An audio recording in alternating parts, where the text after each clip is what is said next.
인사하시겠습니다. 네, 만나서 반갑습니다. 하나님 우리와 함께 하십니다. 인사하시겠습니다. 예배하는 자리 이곳에 주님이 함께 하실 줄 믿습니다.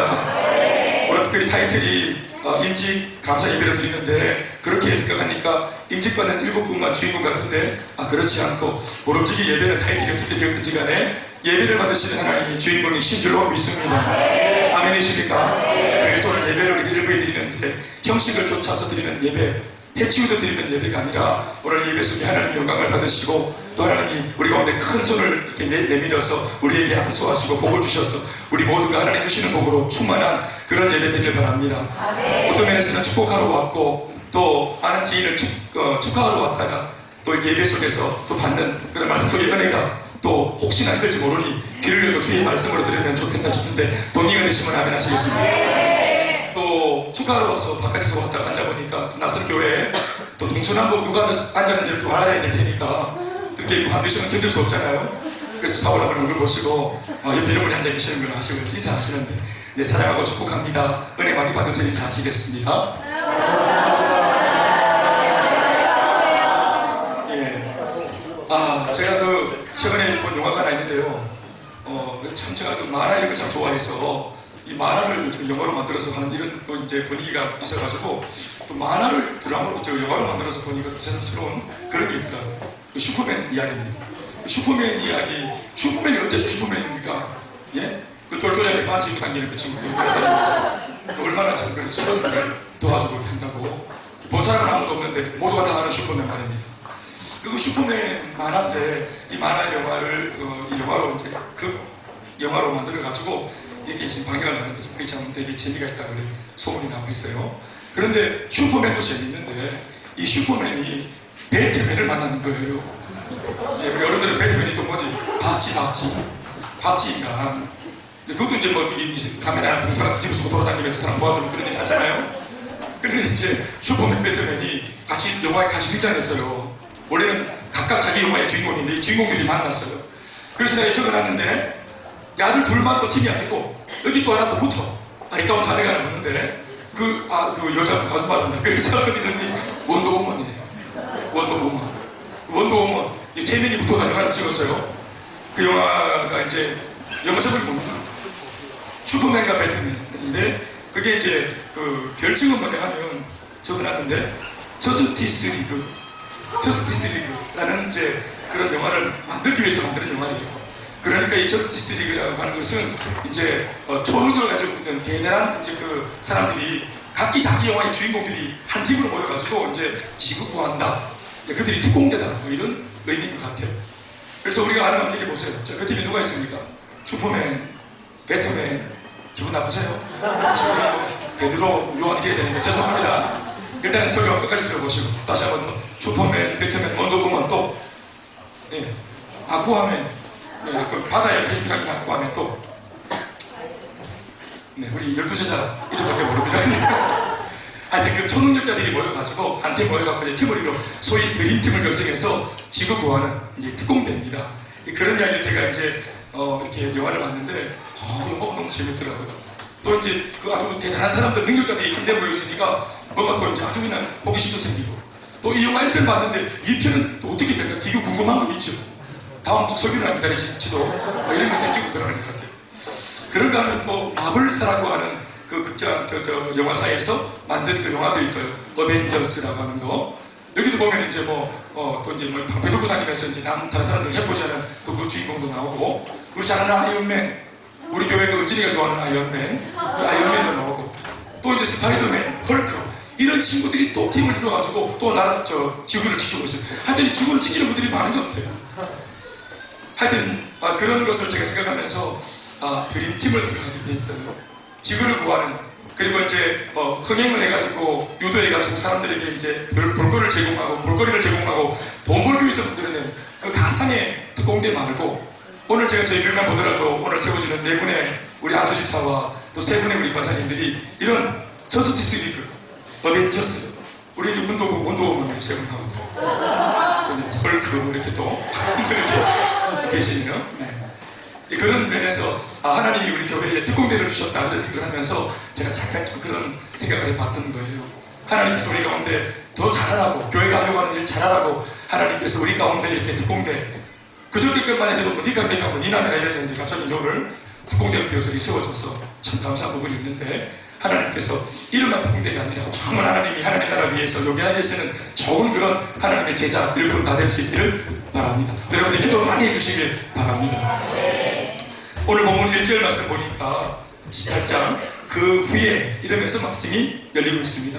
그 후에 바울이 아덴을 떠나 고린도에 이르러, 바울이 2차 세계전도 여행을 하는 가운데 이제 아마 이제 여러 도시들을 거치면서 이제 아테네를 거쳐가지고 마지막 도시 고린도에 들어온 얘기를 하는데, 그런데 그 여정을 뭐 상세하게 말하는 게 아니라 그냥 너무 쉽게 이렇게 그 후에 어떤 사건인지는 모르고 그냥 그 후에 다짜고짜 바울이 아테네를 떠나서 제2차 전도여행 마지막 도시였던 고린도에 들어왔다, 뭐 이렇게 얘기했죠. 다짜고짜 시작되고 있고, 그 뒤 2절부터 봐도 어떤 의미에서 고린도에 들어왔는지에 대해서는 전혀 언급이 없어요.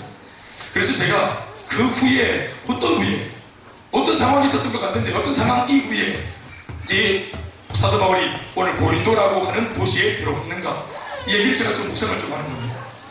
그 후에라고 했는데, 여기서 말하는 그 후에라고 하는 이 말씀은 그 어떤 상황을 말하는 어떤 것이겠죠. 그러니까 1절 말씀을 보면 그 어떤 상황의 끝에, 어떤 상황의 그 끝자락에 사도 바울은 아테네, 지금으로 말하면 아테네, 옛날로 말하면 이제 아덴이라는 도시에서 고린도로 옮겨왔다는 것을 알 수 있습니다. 우리가 말씀을 다 읽지는 않았지만 그 상황에 대한 기록은 앞에 있는 말씀 사도행전 17장 16절과 18절 세 절을 잠깐 읽어보면 알 수가 있는데, 우리 띄워주시면 읽어보시겠습니다.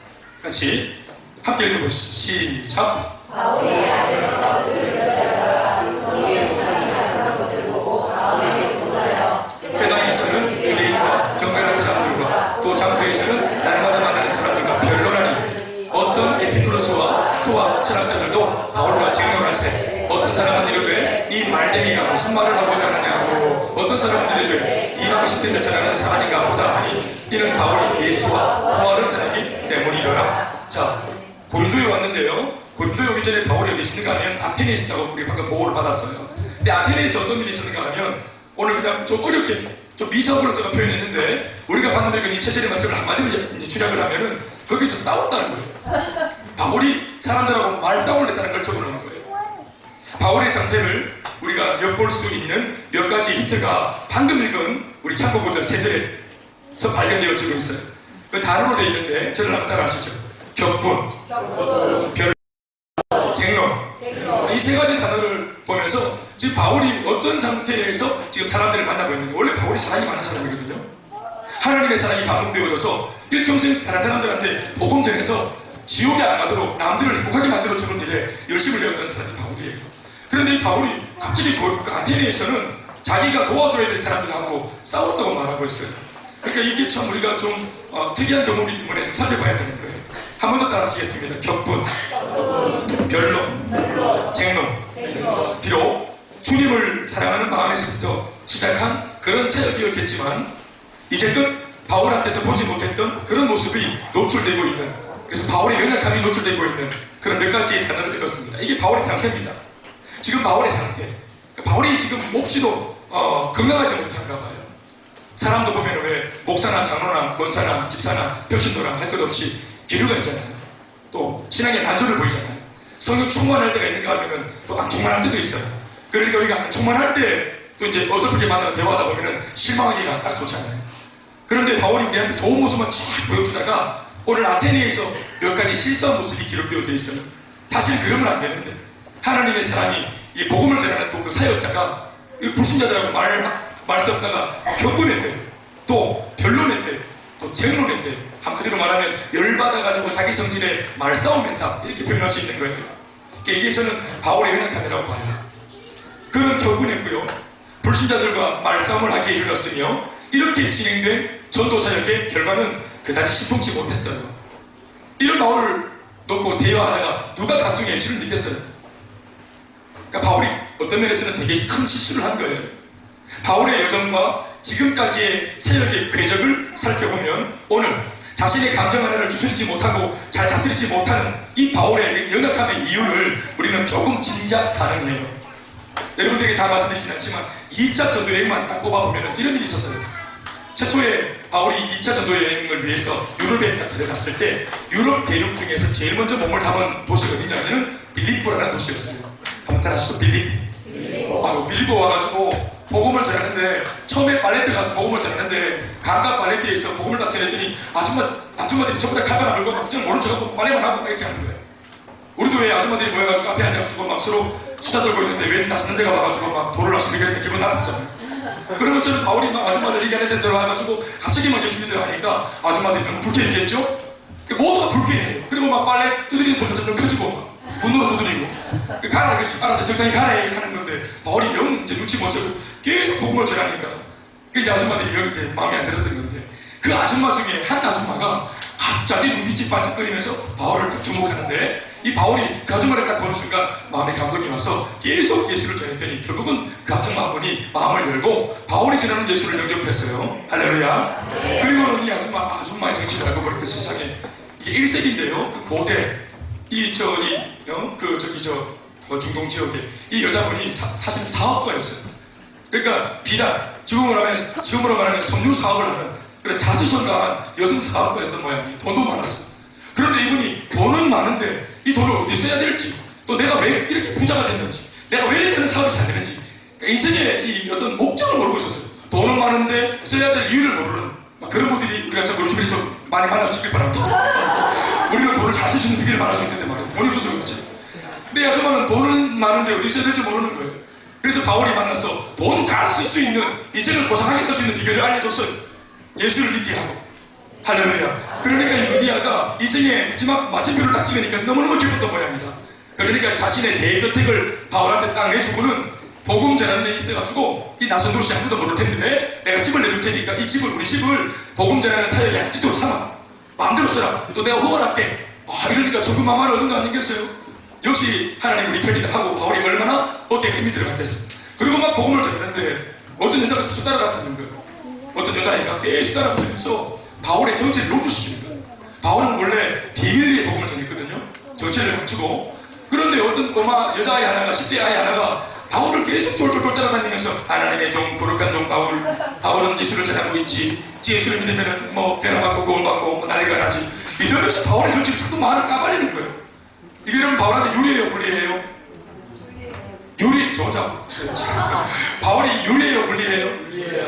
불리해요. 비밀리에 복음을 전해야 되는데 정치를 자꾸 드러내니까 또 이 아이가 이상하게 비정상적으로 그러고 나서 딱 돌아보니까 이 여자아이 머리 보니까 꽃을 들고 정신이 좀 온전하지 못하는 거죠. 알고 보니까 귀신 들린 아이였어요. 이 아이가 한 게 아니고 이 아이 속에 있는 귀신이 바울의 정체를 알았던 거예요. 영적으로 용화하게 된 거죠. 알고 보니까 이 여자아이는 포주에 의해서 결박되어가지고 이제 전포는 자리 있는데 앉아가지고 귀신 들려놓으니까 영적으로 눈이 밝아가지고 사람들에게 점을 쳐주고 복지를 갖다 챙기는 그러면 이 돈을 전부 다 이제 포주들한테 다 넘겨주는 이제 이런 일에 쓰임받는 그런 꼬마였던 모양이에요. 그런데 바울은 그거 모르고 자기를 자꾸 귀찮게 하니까 예수 이름으로 명하노니 너 꼬마 너 속에 있는 이 귀신아 떠나가라 하니까 귀신이 떠나가 버렸어요. 그래서 이 아이는 꽃을 버리고 정신으로 돌아왔어요. 그런데 문제는 뭐냐면 포주들이 더 이상 이제 장사를 못하는 거예요. 정을 못 치는 거예요. 애가 정상으로 돌아온 바람에 정을 못 치고 영빨이 떨어져 버렸으니까 장사가 안 되니까. 그래서 이게 이제 관할관청에 가서 이 포주들이 영업방해죄로 이 바울을 고발합니다. 이것도 영업방해죄.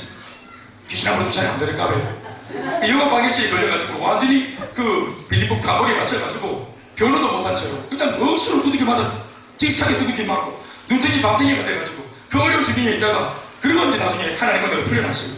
그리고 이제 빌립보에서 아주 그냥 고생을 진탕하다가 다음 도시로 이제 넘어갔는데 거기가 데살로니카라고 하는 교회 도시였어요. 또 거기서도 복음을 전했는데 아무도 안 들었고 야소 따라합시다.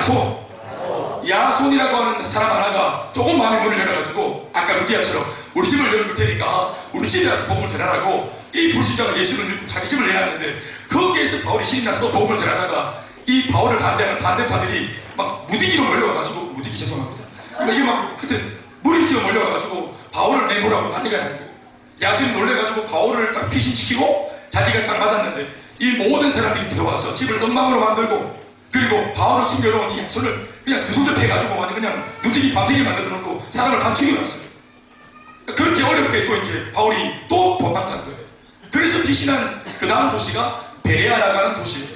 이 베레아에서도 또 복음을 전했는데 이 베레아 사람들은 제법 마음이 열려가지고 복음을 잘 받아들여요. 신이 나서 복음을 막 전하고 있는데 또 그 지독했던 자들이, 이 못된 사람들이 그 도시까지 몰려왔어요.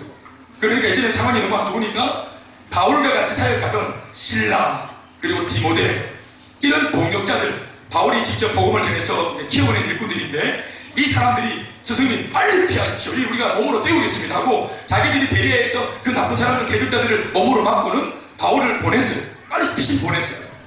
바울이 혼자서 혈련난신으로 혼자의 몸으로 피신해서 들어온 곳이 이제 오늘 방금 우리가 읽었던 아테네라는 한 도시. 이 아테네라는 도시는 혼자 온 거예요. 그런데 막상 혼자 와가지고 딱 돌아보니까 야, 이 도시에 우상이 얼마나 많은지 몰라. 이 도시 전체가 우상 덩어리 도시인 거예요.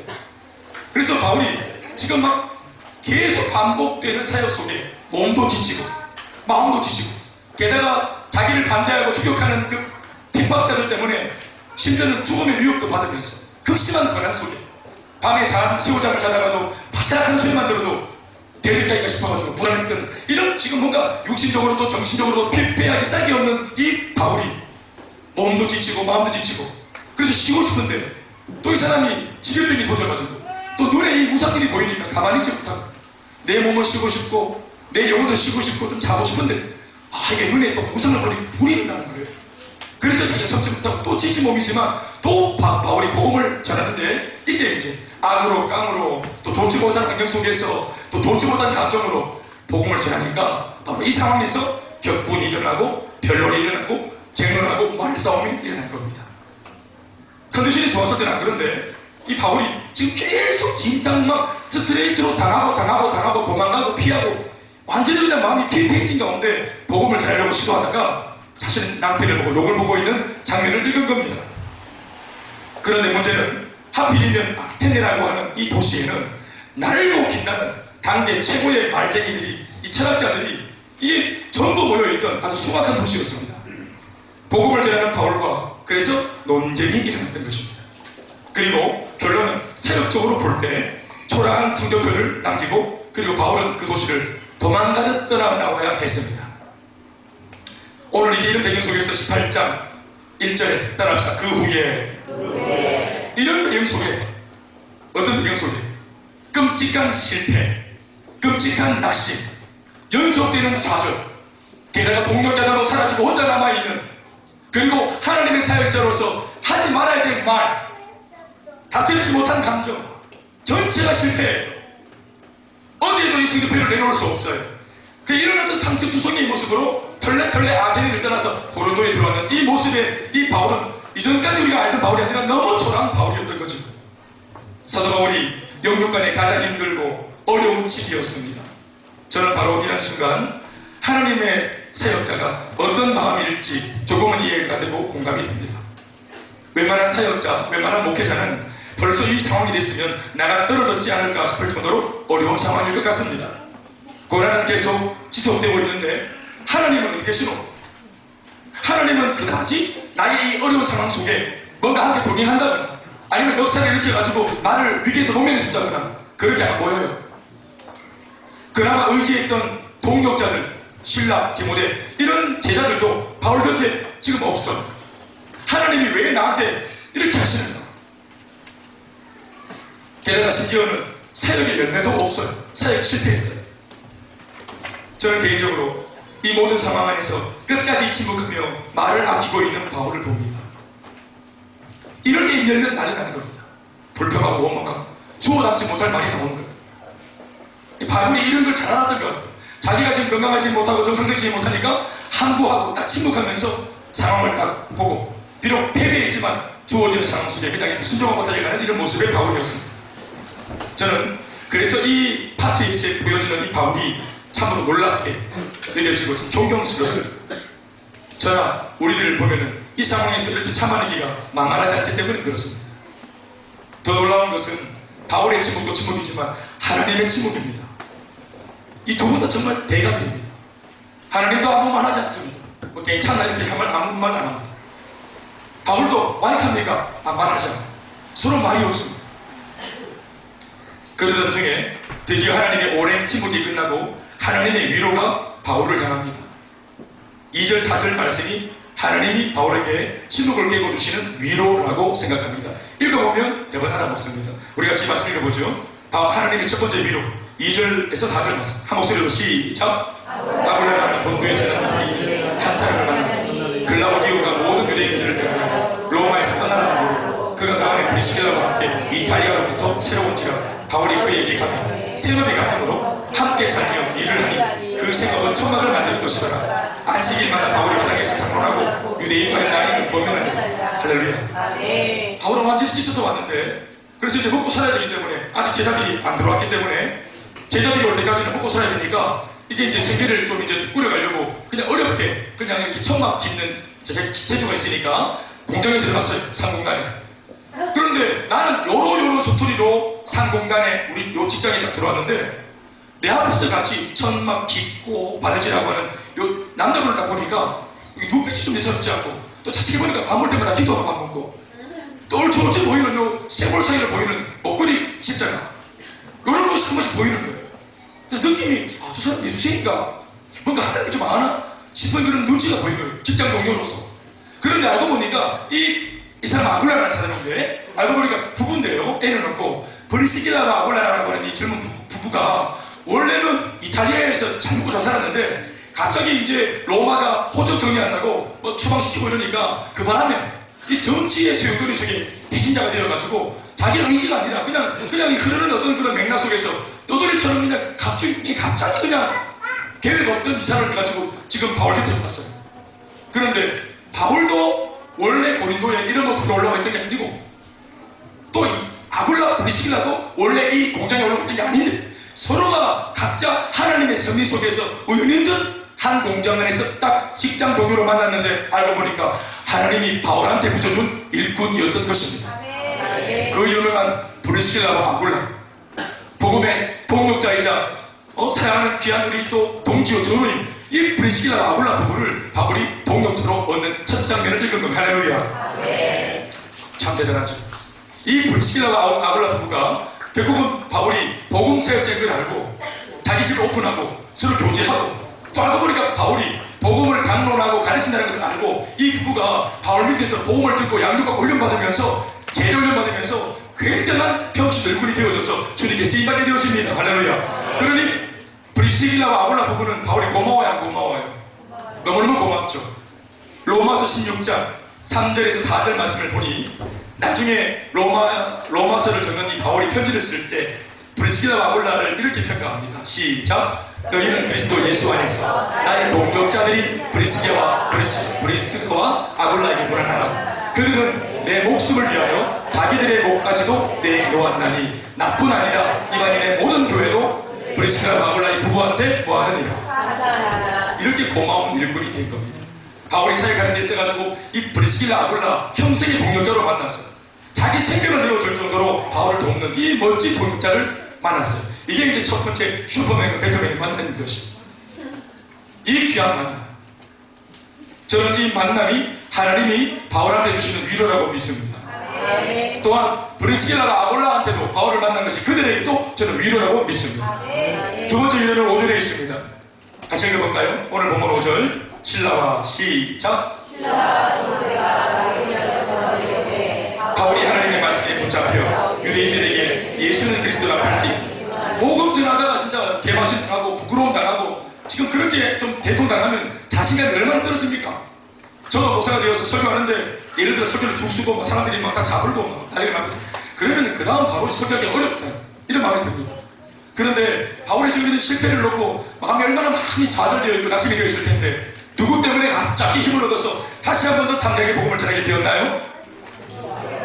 베레아에서 스승님 먼저 피신하십시오 하고 말했던 그 신라와 디모데가 다시 스승이 있는 이 고린도에 급하게 이제 차를 몰아서 달려온 거예요. 뭐 차를 몰아서 왔는지 뭐 그러는 거겠죠.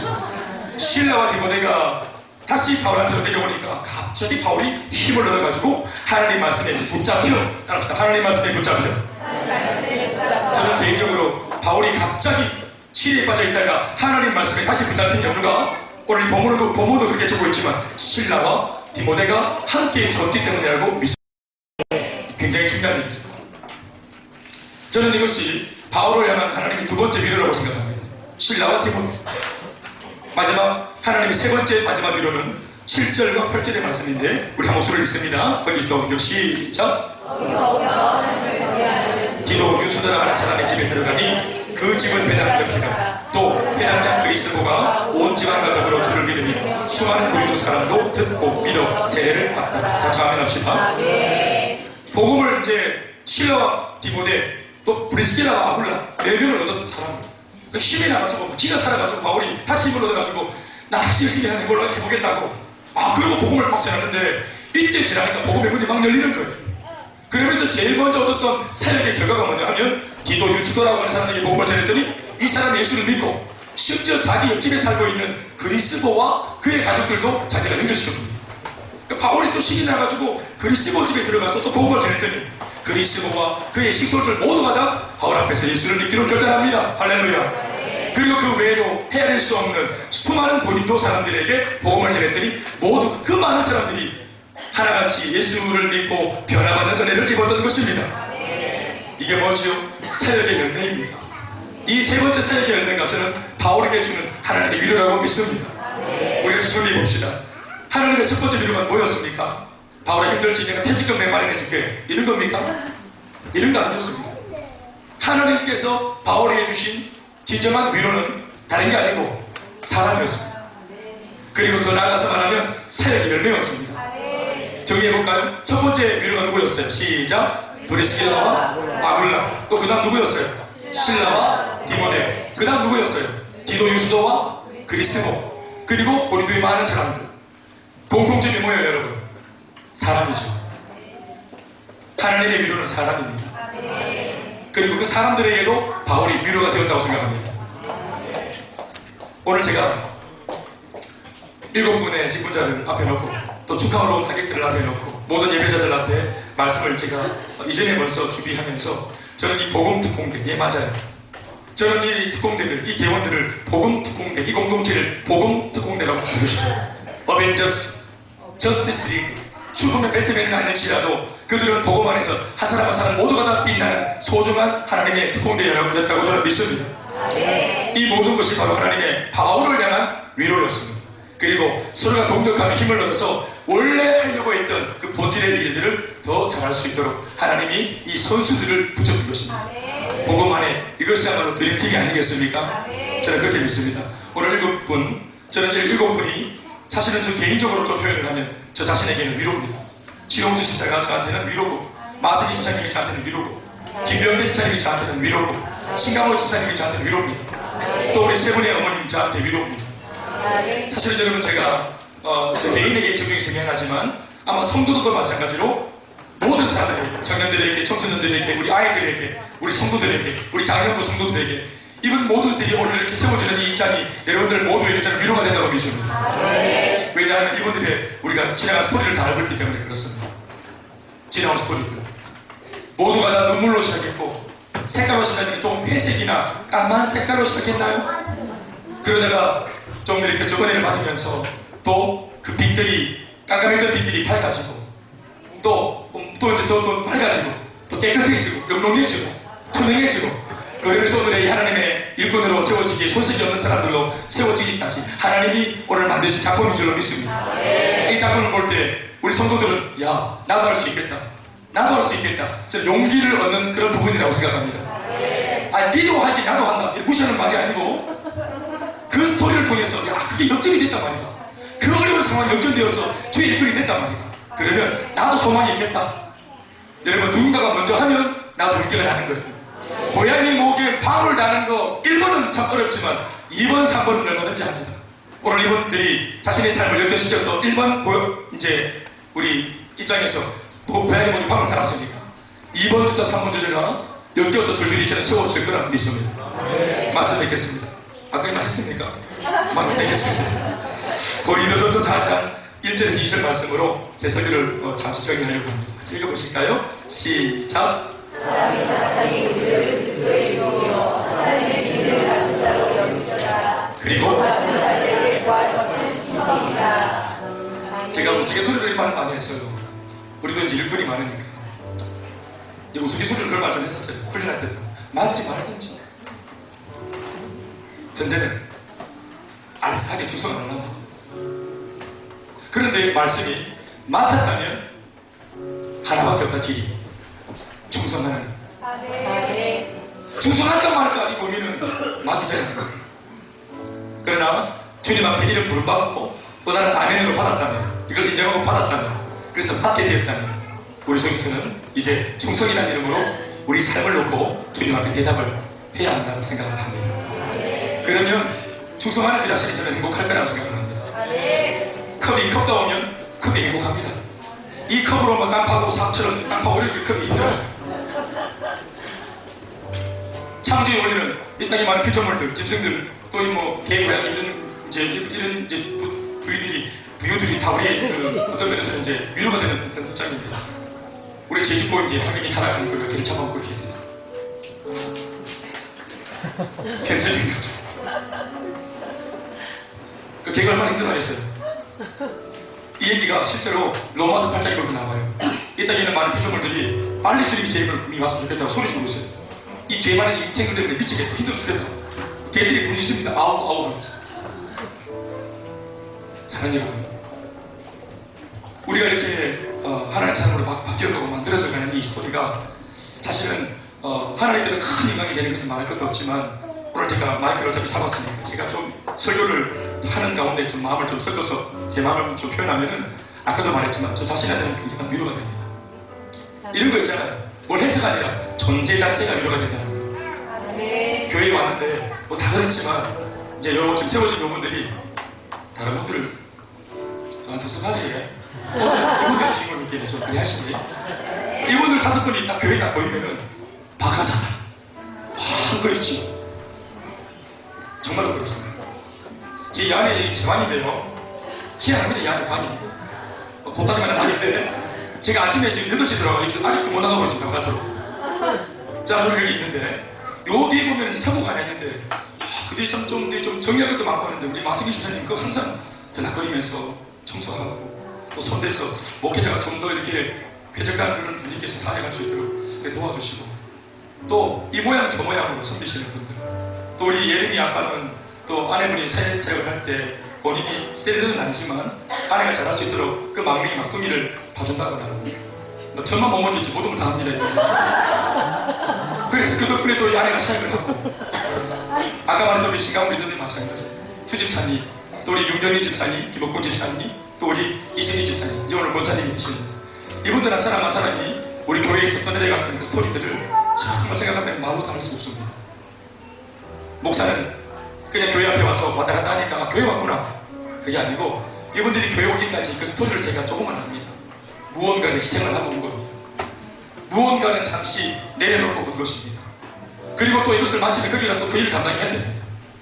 한 가지라도 더 벅찬데, 예수 믿고 은혜를 받는 바람에 그저 나도 모르게 이렇게 영적으로 투잡 세리잡을 하게 되어서, 어떤 면에서는 이분들이 세상 살기가 많이 어떻게 보면 빡빡해지고 좀 불리해진 그런 감이 있습니다. 그러나 목회자가 되어 감사하는 마음에 한 가지 기도할 때 하나님 이분들의 삶을 축복하시고, 또 이분들의 새벽에 복을 달라는 기도를 어쩔 수 없이 정말 이런 마음 때문에라도 할 수밖에 없어요. 우리 서로가 서로에게 위로가 되었으면 참 좋겠습니다. 여러분 모두에게 제가 여러분들에게 위로가 되고, 또 여러분들도 제게 위로가 되고, 그리고 우리 좋은 관계 평생 갔으면 좋겠습니다. 세상에 참 많은 교회도 있고, 대구에 1600개가 있거든요. 전국에 5만 교회가 있고, 그런 우리 이 확률을 놓고 우리가 이렇게 참 이 지하실에서 만나기가 얼마나 어렵겠어요. 하나님의 스토리라고 생각합니다. 서로의 연약함을 채워주고, 또 격려하고, 또 서로 실망하지 말고 위에 기대해주는 그런 좋은 관계로 서로 위로가 되는 좋은 관계로, 결국 사람이 위로라고 하니까 성도한테는 목사가 위로가 되고, 또 목사한테는 성도가 위로가 되고, 말을 바꾸면 자칫하면 목회자가 가장 치명적인 상처가 될 수도 있고, 자칫하면 성도가 목회자한테는 제일 큰 상처가 될 수 있다는 이 위험성을 알고 있지만, 그럼에도 구두기 묻도 무서워 장막 못 감겠습니다. 우리는 하나님의 능력을 의지해서 주님의 사랑 안에서 잘해보자, 이런 이야기를 서로 좀 나누었으면 참 좋겠다 싶습니다. 주님이 우리에게 은혜 주시기를 바랍니다. 기도하겠습니다.